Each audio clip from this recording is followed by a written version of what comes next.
वैसे तो दुनिया में हर साल कहीं ना कहीं विमान हादसे होते रहते हैं। बात करेंगे आज एक ऐसे प्लेन दुर्घटना के बारे में जो खुद में अजीब रहस्यों को समेटे हुए है। ये भयानक विमान हादसा 13 अक्टूबर 1972 को हुआ था। ये विमान 12 अक्टूबर 1972 को उरुग्वे प्लेटफॉर्म से एक फुटबॉल क्लब टीम को लेकर रवाना हुआ था।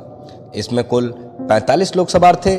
सभी इस बात से अनजान थे कि कुछ ही देर में कुछ ऐसा हो जाएगा जो इतिहास के पन्नों में दर्ज हो जाएगा। विमान में बैठे सभी लोग अपनी मंजिल बस सपनों में लीन इस बात से अनजान थे कि आने वाला समय उन्हें एक भयानक समय के चक्रव्यूह में फंसा देगा। कुछ को अपने जीवन से हाथ धोना पड़ेगा तो कुछ को अपने जीवन को बचाने के लिए करना होगा एक लंबा संघर्ष। दुनिया का कोई भी इंसान चाहे कितना भी शक्तिशाली क्यों ना हो, लेकिन वह एक चीज से डरता है जिसका नाम मौत है।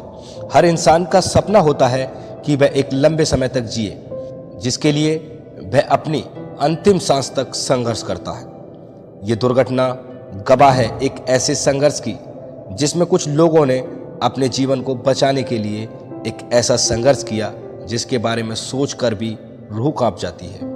विमान के उड़ान भरने के कुछ ही देर बाद मौसम खराब होने लगता है।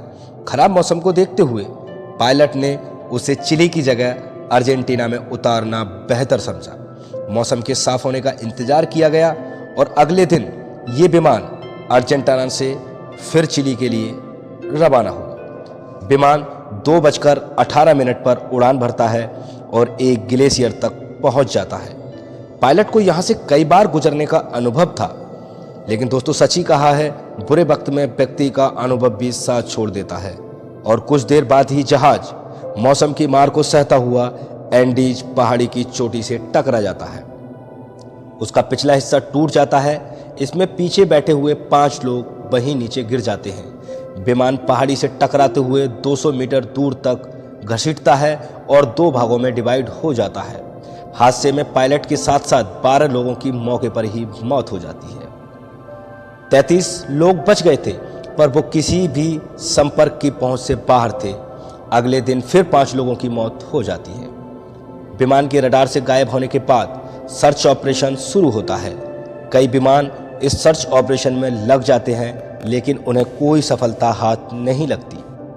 कई बार ऐसा भी हुआ कि उन बचे हुए लोगों ने सर्च ऑपरेशन में लगे हुए विमानों को देखा और उन्हें देखकर जोर से चीखे भी, लेकिन बर्फ की अधिकता के कारण वो लोग उन्हें नहीं देख पाए। अंततः 8 दिन के एक बड़े प्रयास के बाद वहां की सरकार ने इस सर्च ऑपरेशन को बंद करा दिया, क्योंकि सरकार को आशंका थी कि मौसम इतना खराब है कि वो लोग अब तक जीवित नहीं बचे होंगे और उन्हें सर्च करने में, ऑपरेशन चलाने में हो सकता है कोई नई घटना या नई दुर्घटना घट जाए।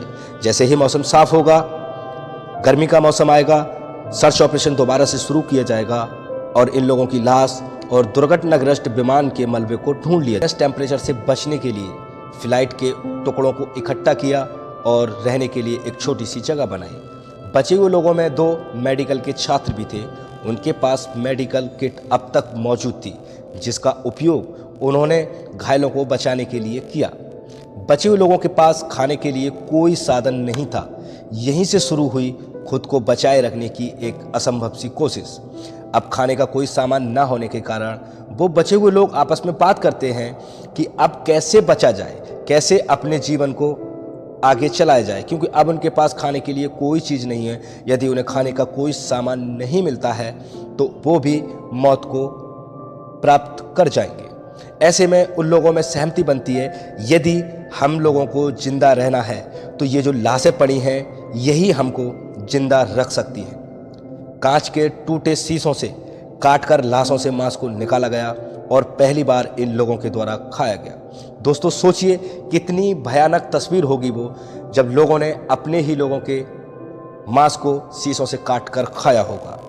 इसके बाद सभी में एक सहमति होती है, यदि हम में से कोई भी मरता है तो लाश को अन्य बचे हुए लोग खा सकते हैं। कितनी भयानक थी ये घटना, कितने मजबूर थे वो लोग कि उन्हें अपनों की लाशों को खाना पड़ रहा था।